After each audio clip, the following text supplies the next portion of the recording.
All right, and we are live. My name is Isaac. I'm the co-founder of Pet Summits and the host of the Pet Care Report. The mission of the show is to connect pet parents with the world's leading pet experts, brands, and innovations to discover the latest trends and innovations, discover the latest trends and essential products for optimal pet care. Today, we have on episode 9 of the live Pet Care Report a very special guest, the founder of Dr. Fossum's Pet Care, Dr. Terry Fossum. Dr. Terry Fossum is a world-renowned board-certified veterinarian surgeon, and for the past 25 years has written a textbook on small animal surgery. She's a world-leading CBD expert, and her goal is to provide a quality education for both veterinarians and pet parents.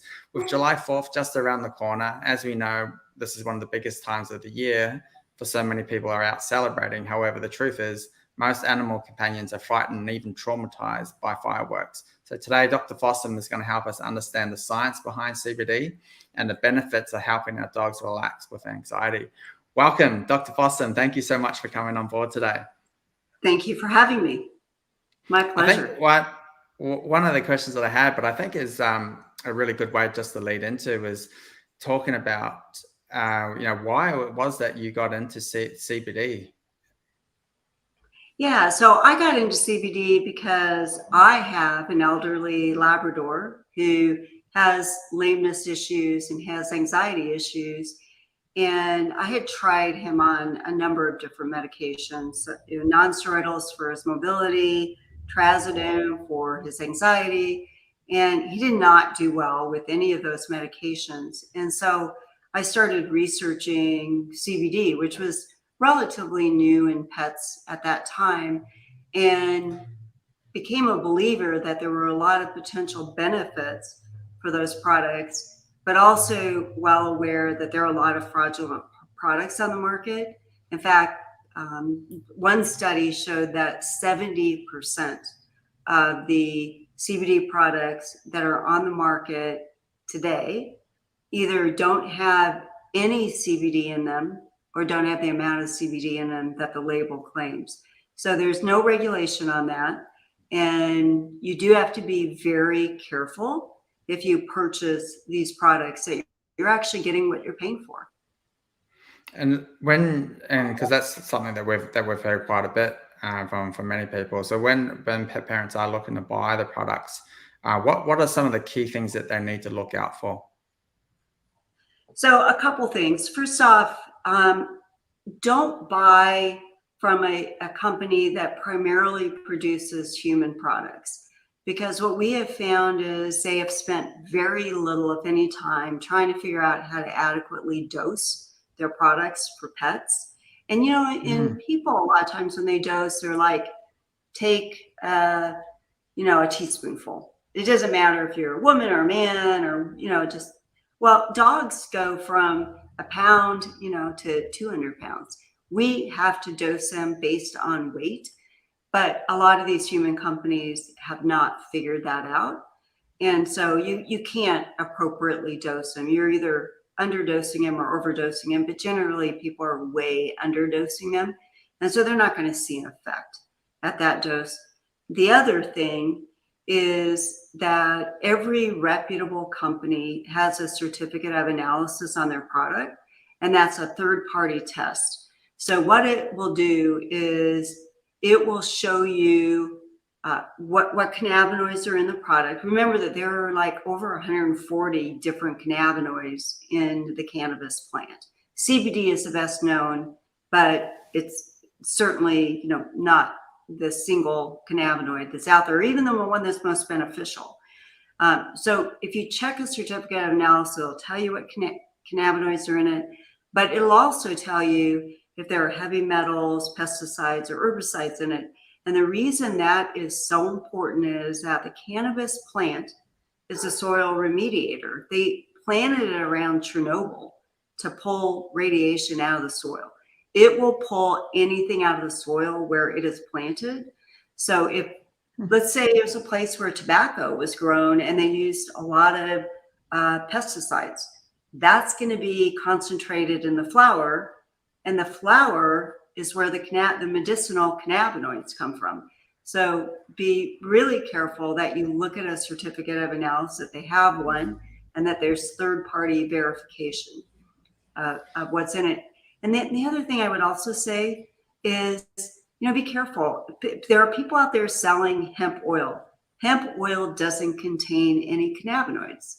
So, you're essentially buying a cheap oil thinking that you're getting medicinal quality products, and you're not.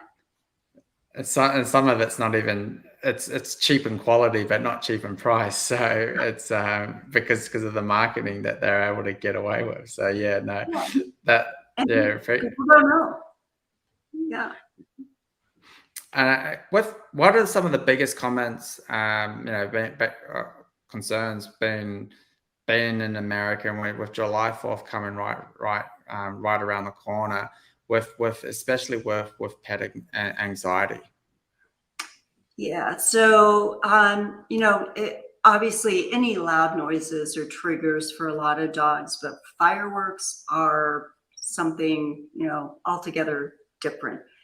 There are a lot of dogs who will chew their way through a door. They are so afraid of fireworks.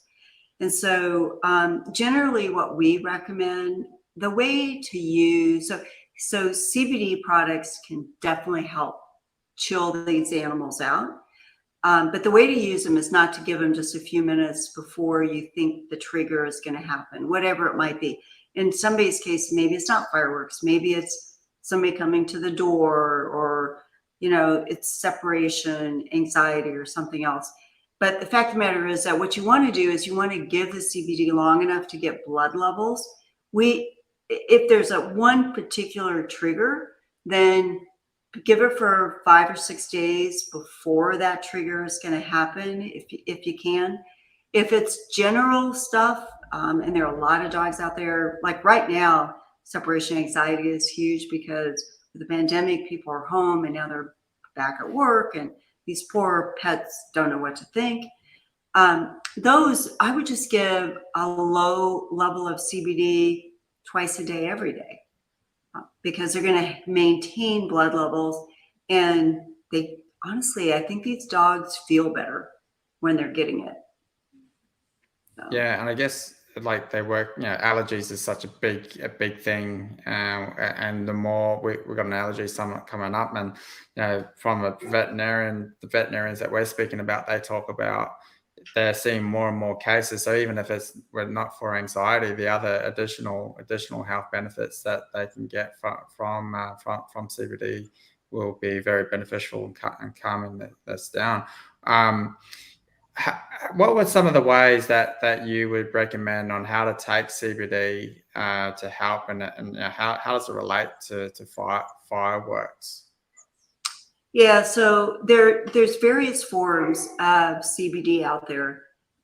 In the States, we cannot give it, or we cannot make or sell a treat that has CBD in it, because a treat implies food, and CBD is not, or hemp has not been approved as a food additive in this country. Now, what we can do, and this may seem really odd, and it is actually, we can do a chew. And I think that's quite honestly because there have been chews in veterinary medicine, like heartworm medication and stuff, for so long that they decided chews were fine. So there's elixirs or tinctures, which are, as the name implies, a liquid. There are chews. There are soft gels available. My favorite, frankly, and what works best in my own dog, is the tincture. And the dose that I typically recommend, now, depending on the animal, you could start at a lower dose and work your way up. The reason I don't typically recommend that is I worry that people are going to start at way too low a dose, not see an effect, give it for a week or two, and then say, oh, it's not helping, and just give up. And the reality is they just aren't giving a high enough dose. CBD is poorly absorbed from the GI tract. It is better absorbed a fatty meal, but we also cannot tell people to add it to the food because that would make it a food additive. But we know people do. and it does improve absorption. But still, even with that, I mean, you might get 14% of whatever you give absorbed. We recommend starting with 2 milligrams per kilogram twice a day. And then for anxiety, I think you can go lower. I think a lot of these dogs will, if it's not a serious trigger, but it's just sort of an everyday thing, I think a milligram per kilogram, or maybe even a little bit less, will be fine for these dogs. If I were going to give it for a trigger that's going to come up in 3 to 5 days, I would give 2 milligrams per kilogram twice a day, up until that event is passed. Yeah, that was, I guess, the question I was going to ask, because there are many ways to consume food or any type of edible, but then it's like, it doesn't matter how. It's not so much about consuming it. It's like, how's your body going to absorb it? Is there? I know you briefly just said it. Then, is there a particular way that you do recommend? Because I know that with humans, if you're taking the tincture, you put on your tongue. Is there a particular way that you recommend pet parents give this dosage to their dogs? Yeah, so the whole idea of taking it and putting it underneath your tongue and holding it there for 30 seconds to a minute, or however long you can do it, is that then it gets absorbed directly into your circulation. So it's bypassing the first pass effect, which it clears a lot of it. So if you could actually put it, between the teeth and the gum in a dog, and if they would hold it there, that would be similar to what we recommend. It's not, most dogs aren't going to do that. And we've actually played around with the little strips that you could stick on the roof of the mouth, and they would slowly absorb. I didn't have any luck with that either. So the fact of the matter is, we give more than what you might take as a person, knowing that it's not going to be absorbed as well, but trying to make sure that we get enough in them. And there are now a number of studies out there that show really incredible benefit at 2 milligrams per kilogram for osteoarthritis, higher doses for epilepsy, and then again, I think lower doses for anxiety. So you do have to play around with the dose, and every dog is going to absorb it a little bit differently. The one thing I would be careful about is, so the products that are out there, the nomenclature for them are broad spectrum, full spectrum, or isolate. Full spectrum means it has all the terpenes and cannabinoids that the plant has, and it has THC. If the THC has been removed, like in our product, then it's broad spectrum. If it has been refined to the point where it's only CBD, then it's an isolate. And I don't recommend isolates for dogs because the dosing is very specific when you have an isolate. So it's a bell-shaped curve for an isolate, meaning that, if you to get the most effect, you have to give the exact right dose. But then if you give too much, you get a lesser effect. And we don't know what the dose is for dogs, really. Okay. It could be 5 milligrams per kilogram for one dog and 0.5 for another. Now with broad spectrum and full spectrum, it's not like that. It's more in that the more you give, the more effect you give until it plateaus. And then once it plateaus, you give more, you don't get a lesser effect. And so for that reason, I think broad spectrum and full spectrum products are the way to go in veterinary medicine, at least until we know a lot more about dosing. And I guess one thing that we did say off air is that you can't really overdose your dog. So for pet parents that are like worried, what if I give too much? And then you get the sneaky ones like your dog did, and it broke into the container and ate the whole amount. So it is a really good way to just trial and error. And some bigger dogs they may need more, or they may even need less, depending on how they absorb it. Yeah, absolutely. So at the 2 milligrams per kilogram, we've maybe seen 1 or 2 dogs that the owners thought might be kind of sedated from it, or become wobbly, what we call ataxic. But that's only been a couple dogs, and for the most part, those dogs are on other products as well. So, I don't really know, but honestly, if you look at the National Animal Supplement Council data, where they have been collecting information for over a decade now on hemp and hemp derived products, they have doses as high as 68 milligrams per kilogram with no adverse effects. And we're talking, high dose around 2 mg per kg. So I honestly do not believe you can overdose this, drug.